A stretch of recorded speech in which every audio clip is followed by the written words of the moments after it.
อันนี้ฝากเบื้องหนึ่งอีก ปลูกคนละฝากดินบ่หลายแล้วปลูกใส่แคมหัวนี่ให้ดินเหยียบอ่ะตัวนี้ต้นบักง่ายตายแล้วเอาง่าแล้วมาปลูกละเอาอันน้ำส้มมาหดกับอันน้ำล้างถ้วยมาหดเลยตายวันนี้ใครจะได้ง่าเราปลูกไว้ก็ง่ายไว้ได้แล้วปลูกก้าปีกายนี่เกิดดอกไม้กำลังเริ่มออกปีนี้ออกไวมันสิสโนว์บ่ตกบ่หนึ่งว่าเพราะหาก็เดือน2พัดออกละ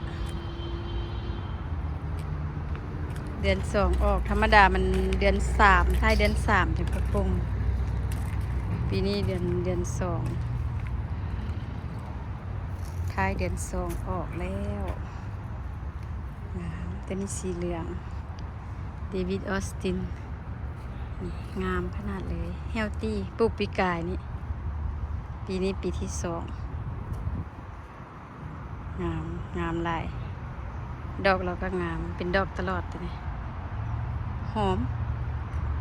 คำว่าหอมหลาย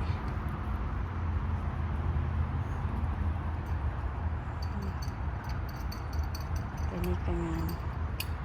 ออกดอกไวบ่ปีนี้คือปงยอดหลายล่ะปงยอดหลายต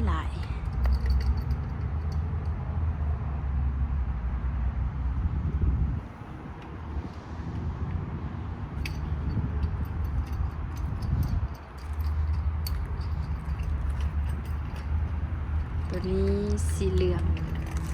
เอามาปลูกทิศแล้วนี่ซื้ออยู่วอลมาร์ทอุปแมนซื้ออยู่อันโฮมดิโพตัวนี้$16แตกยอดเลยเนี่ยโอ้ยเฮลตี้เนาะเฮลตี้อันนี้ก็เป็นสีแดงออกไวขนาดเลยปลูกปีกายนี่ปีนี้บักใหญ่เลยตัวนี้ก็เฮลตี้ได้ตัวนี้ปลูกง่ายเลยใหญ่ไวขนาดเดี๋ยวเอาการเราเสียบไว้อยู่หันอยู่เอาเหนียวไว้เท่านั้นมันตายแล้วจังค่อยสิได้อันเหนียวไว้บ่ซื้อมันแพงหลาย ต้นหนึ่ง$35เลยแพงแต่ละปีซื้อบักหลาย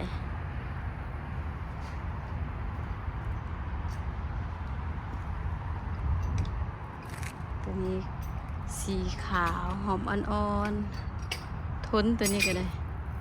ปลูกปีกายนี้เดวิดออสตินก็เป็นฟอร์มดอกงามด้วยปีนี้สีงามป่ะ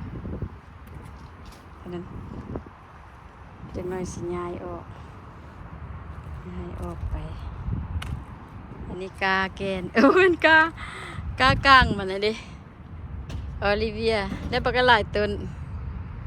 น้อยติดดีขนาดซื้อแพงโพดซื้อต้นหนึ่งแต่ว่า$35.40ก็เลยมากาเอาก้านมันนั้นเสียบไปยามหนาวเอาก้านเสียบไว้แบบนี้แล้วมันฮอตนั่นมาเกิดมักยามหนาวขันยามฮ้อนบ่ได้บ้านเฮาก็สิปลูกบักแตงปลูกบักทั่วใส่งานก็ยังบ่แล้วแปลงงานใหม่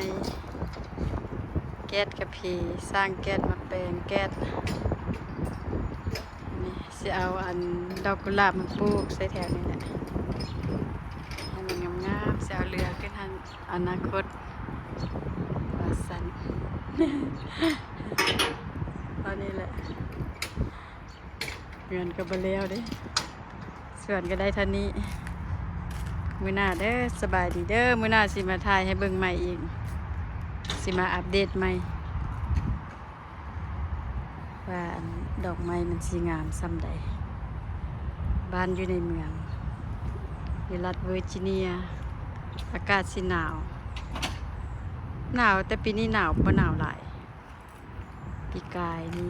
หนาวก่อนสโนว์ตกปีนี้บ่มีสโนว์ท้ายเบิ่งท้ายเดือนนี้เบิ่งสิสโนว์ตกซ้ำบ่เนาะสบายดีเด้อมื้อหน้าสิมาถ่ายอัปเดตให้ใหม่บ๊ายบาย